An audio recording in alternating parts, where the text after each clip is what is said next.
Castillo County's comprehensive plan and their land use 2013 land use plan and their 2002 comprehensive plan 99, whatever it is, they all make sure that the Sangre de Cristo land grant is protected. Okay, so what is the Sangre de Cristo land grant? Now, this litigation takes 21 years. Eventually, in 2002, it's decided, and it's, it's not that huge of a deal. It only affects 7 families near the Taylor Ranch, and they had to have descendants from the original Boobian settlers. And the Supreme Court decided, and it looks like it's correct, that the common grazing and timber rights are still in the so-called Taylor Ranch. Taylor no longer owns Taylor Ranch, but what was called Taylor Ranch at the time, he put up a fence and said nobody could come on there. And then the people that was around there was like, no, we're allowed to graze. We're allowed to have timber rights and grazing rights. And some people started that they had recreation rights and some other rights. The Supreme Court said they didn't have recreation rights, but they did have grazing and timber rights. Why? Because it was part of the original Boobian document. So Charles Boobian in 1848... So, just real quick, okay, because all the details, it's not that important, because this happens in the 1800s. So, the Boobian applies for a 1 million acre grant in the San Luis Valley along Castilla Culebra, which means snake in the Trincheras rivers.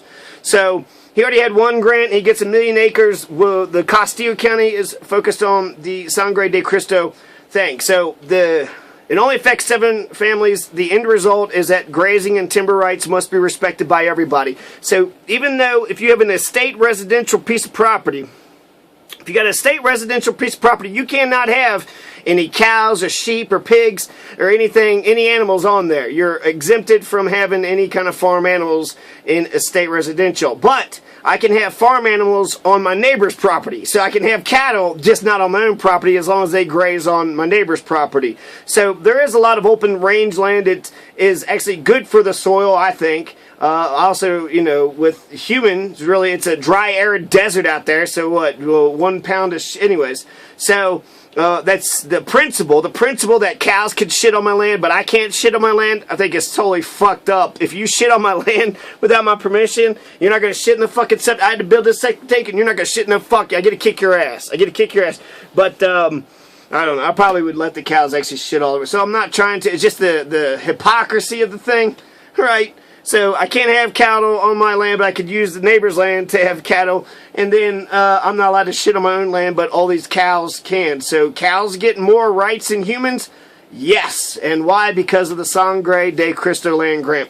So to get the background to it, so this French-Canadian, he's in St. Louis. He's born in Canada, comes to St. Louis, eventually goes out west to New Mexico in 1823 with a number of French Canadians.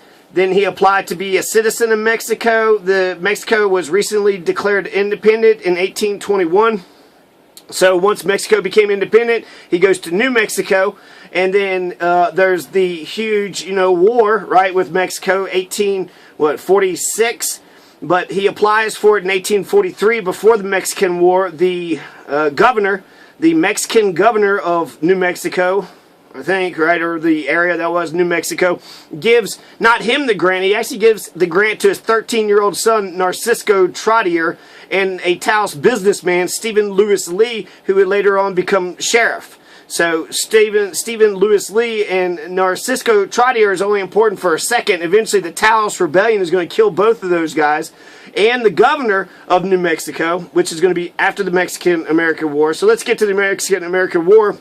You have Don Carlos. That's what this Charles Boobian, he would want to call him. He's the Don, and Carlos is his name in Spanish. So he gets the 1 million Sangre de Cristo grant from his 13-year-old Narcisco's land grant, who was killed during the Taos Rebellion.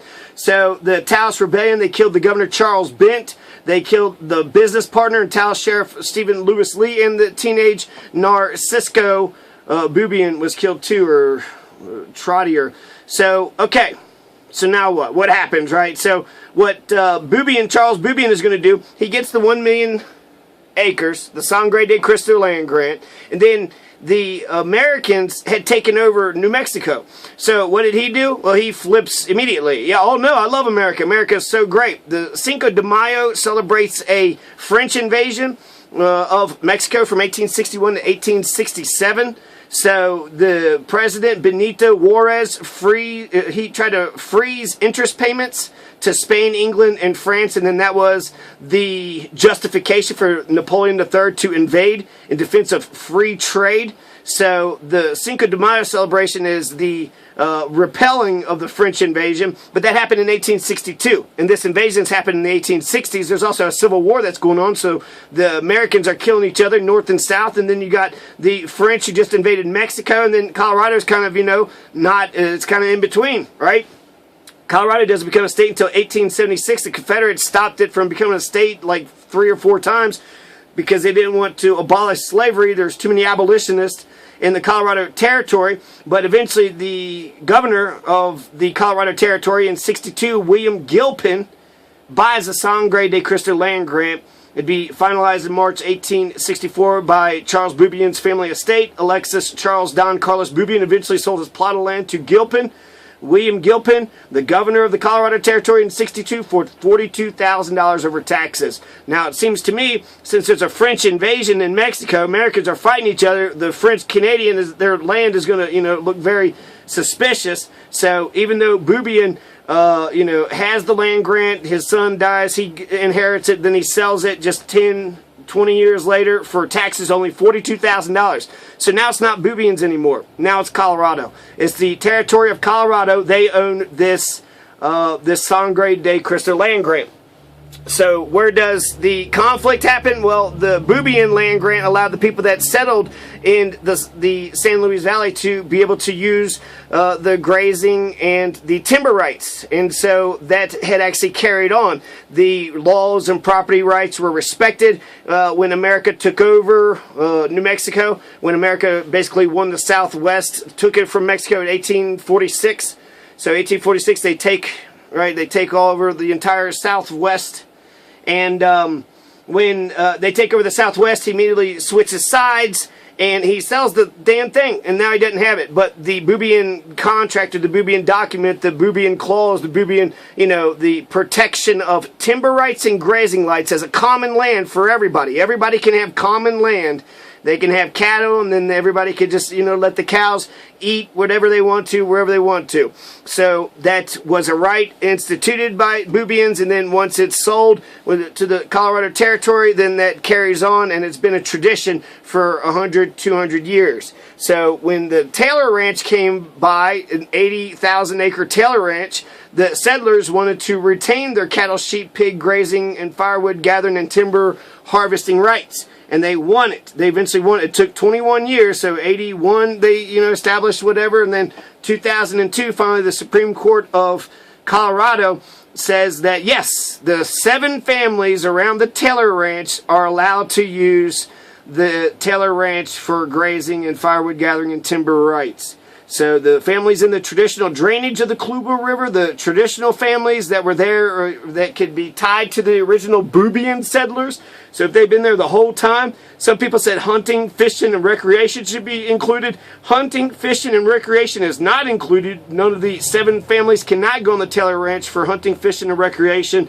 but they can go there for cattle, sheep, pig grazing, firewood gathering, and timber harvesting rights. So that's the short end story. Now, the Taylor Ranch has been bought and sold. Bobby and Dottie Hill, Richard and Kelly Welch, and another private entity. Now, it was Lou Pye. Lou Pye was a former Enron corporate executive who sold his shares for $350 million before the company collapsed. So we got this Enron crook, this Enron corporate fucking crook. They said it was bought from 3 LLCs. Now officially called the Jaroso Creek Ranch and the Salubra Ranch. I don't know. I'm not sure what's going on. The Jaroso Creek Ranch and the Salubra Ranch. Lou Pye. Who the fuck is Lou Pye? Anyways, apparently he's being nicer. He's not being nicer. I don't know. So, yeah, there's a little bit about the Boubion thing and the Sangre de Cristo land grant. It's about common acres. Everybody, pulling together. We got to use this land because, what am I supposed to do? Buy my own land? And, you know, why do some people get 80,000 acres while other people are homeless? So, yeah, I guess that's about it. Some interesting things about Castillo County. There's 4 water reservoirs: Eastdale, Sanchez, Smith, and the Mountain Home reservoirs. Jaroso means willows. Jaroso has been established since 1911. Castillo means rib, or something with timbers, something harvesting timbers, shucking timbers. A rib? I don't know. So what? The first city established was not San Luis, it was Garcia. Garcia was established 2 years earlier, and San Pedro, San Acacio, Guadalupe were founded right 1 or 2 years afterwards. So the settlers arrived in Los Cerritos in 1852. In Los Cerritos in 1852, that's about 1.5 miles southeast of Manassa. It's a year after 1851, right? So San Luis, they claim to be the oldest city, the oldest town in all of Colorado because they were established in 1851. But Garcia, which is a couple just south of San Luis, is actually established 1 or 2 years prior. So, yeah, Mexican wins their independence from Spain in 1821. There's like 5 large land grants that would be in present-day Colorado, which included the 1843 Sangre de Cristo grant. So the 1843 Sangre de Cristo grant given to Bubian. Bubian said y'all could share all this shit. They kept that tradition on until, you know, till today. And so this Taylor fucked that tradition up, and so they sued and eventually won. I think it's the correct interpretation. So I like that, actually. I mean, we're all individuals, but we're all in this thing together too. So yeah, there's about 1,200 square miles in Castillo County. There's less than 8 inches of rain per year, so it's a cold-ass desert. Everybody there must rely on underground aquifers or mountain reservoirs for water. 64 Hispanic. The 2014 population was 3,568. There's a railway corridor. There's a railroad between New Mexico and Colorado. Just some general information, right? So the interesting thing, I guess, a couple interesting things about this Bubian guy and Lee, but when he won his thing, he perfected it under U.S. law. So the Congress said, yes, we're going to go ahead and let Bubian keep that. And then, you know, he sold it, and then, you know, he was allowed to sell it. So the U.S. Army occupied New Mexico all of 1846. There were white Mexican citizens in Taos, New Mexico. The Garcia was named after the Garcia family, but it wasn't incorporated. Also known as the La Plaza de los Manzanares. So that was Garcia. Garcia was the La Plaza de los Manzanares. Treaty of Guadalupe Hidalgo said something about respecting the language, culture, religion, and property of the New Mexicans. I'll just, I guess, end it off on that. New Mexico. I think about the logic of New Mexico. By calling the state New Mexico, it's saying that Mexico is old Mexico, but this state is New Mexico, which means now you're an American. To be a New Mexican means to be an American. So that's Chicano. That's brown power, right? So they could say that they're, you know, Hispanic and Spanish, but that's the white conquistadors. And then they could, you know, what about the Utes and the Comanches and the Apaches, right? What about the Native Americans? So it just, what am I saying? I'm saying this. I'm saying that, you know, let's just live and let live, you know. Everybody just chillax. San Francisco, Chama, San Pedro, San Acacio all sprouted in 3 years after San Luis did. The Utes pushed San Pedro, San Luis, and San Acacio off their forts. So the Utes were like, we don't want you to live here. Get out of here, you Spanish conquistadors. But they're Spanish-speaking New Mexicans who settled the San Luis Valley, whites and browns, and they pushed the Utes off their own land. The oldest water right for irrigation in Colorado is the San Luis Peoples Ditch. Priority number 1 dated April 10, 1852. So the interesting things, we should not take the fucking Spanish law. We shouldn't take any of these really old things. The Spanish, they would actually grant out land grants about 32 inches wide. So you could only plant shit, you know, you couldn't build a house on it, you could only plant stuff. 32 inches wide for like, you know, 100 feet. And they had water ditch Nazis. They called them the mayor domos. The mayor domos got to say, these are, you know, this is my water. Everybody else got screwed over. So we all need water to live. It's weird that the oldest water right for irrigation is the San Luis People's Ditch. What about the oldest water right for drinking and living? What is that? Does the San Luis People's Ditch, are we allowed to drink that water, or are we just allowed to water our tomato plants? So, the first store in San Luis established 1857. Fort Massachusetts was built in 1853 at the base of the Blanco Mountain. And then Fort Garland replaced Fort Massachusetts in 1858. The first store in San Luis by Dario Gallegos had, he started it with $452. He had some brown sugar, 315 pounds of green coffee, some chocolate, and a variety of grains and textiles, some clothing. He was rated by Native Americans with the second trip of 4 wagons from St. Louis to San Luis. He made a bunch of money the first time he did it. In 1861, Colorado Territory included Castillo County in the original 17 counties. Castillo County is central and southern, the county, the most central southern county there is. It's also one of the poorest counties in Colorado. So there's 3,500 folks, and about 1,000 of them are off grid. In 1863, locals designated a communal grazing area, La Vega, which is the only Mexican-style land grant commons in Colorado. The La Vega is the communal grazing area. So the Congress established timber reserves, became the Rio Grande National Forest in 1908. FDR's Work Progress Administration helped funded bridges, roads, and schools in Castillo County, including the middle school and the high school, the District 1 school in San Luis. The population in 1940 was 7,500. 2010, it was 3,524. Almost half the population, less than half the population that it was just 70, 80 years ago. They're using center pivot sprinkler systems now. The local crops are potatoes, alfalfa, wheat, barley, oats, carrots, lettuce, cabbage, peas, beans, mushrooms, sunflower seeds, cattle, sheep, goats, chickens, hogs. Majority of the platted plots are undeveloped and unoccupied. You have to have septic tank installers, professionals who install the septic tanks.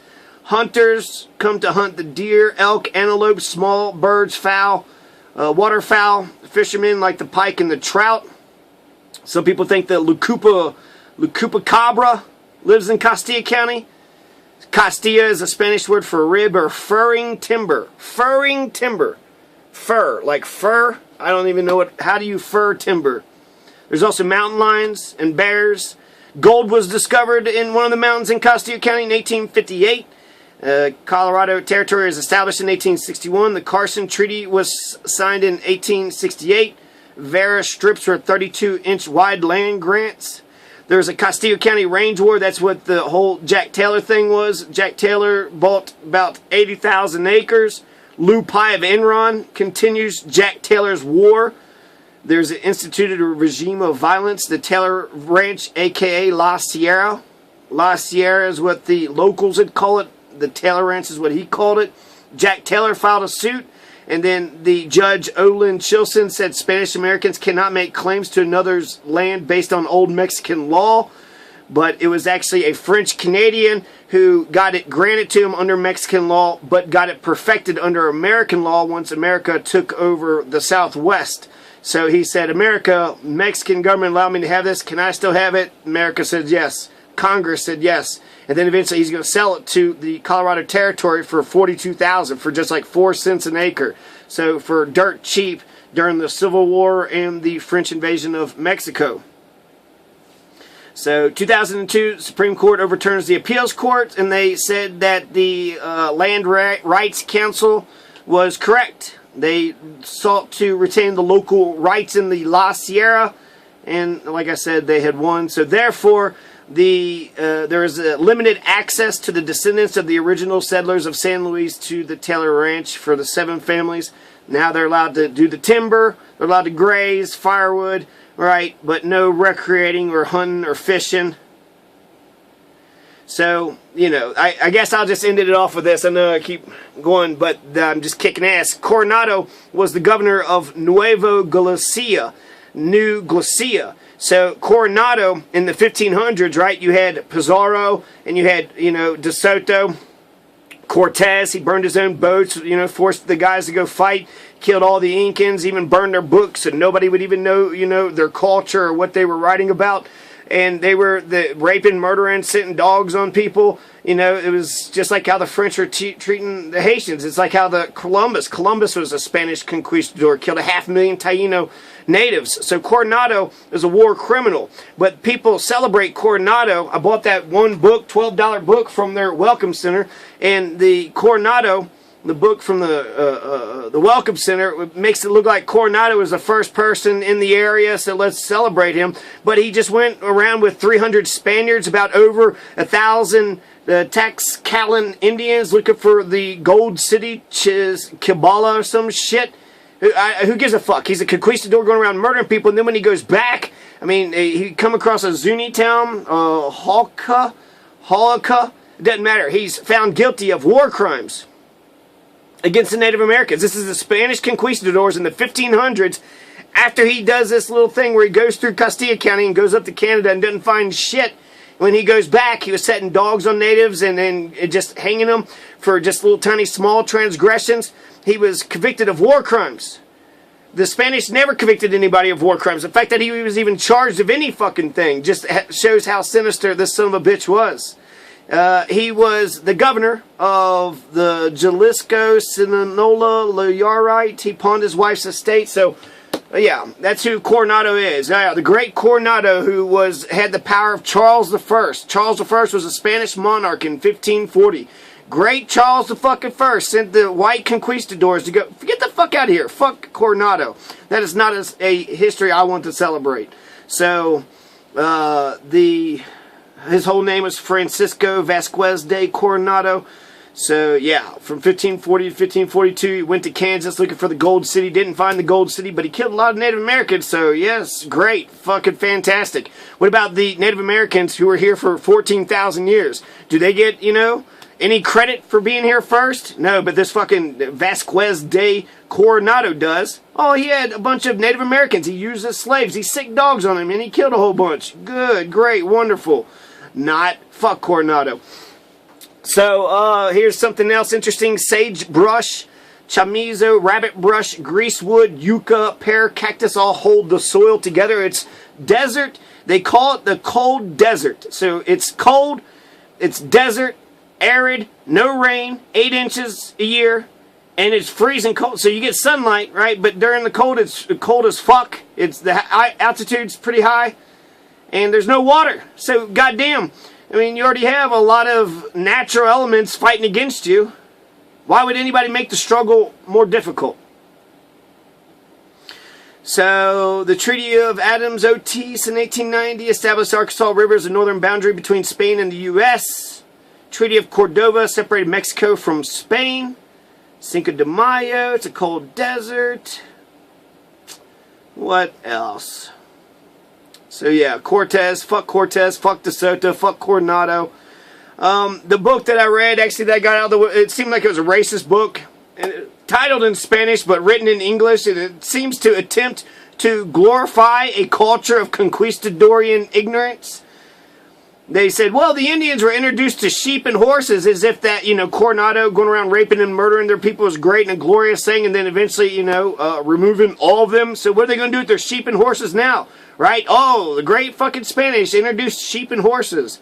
Well, there's no damn Utes anymore, no damn Native Americans anymore. So you did not help the Native Americans. The Spanish conquistadors did not help the man.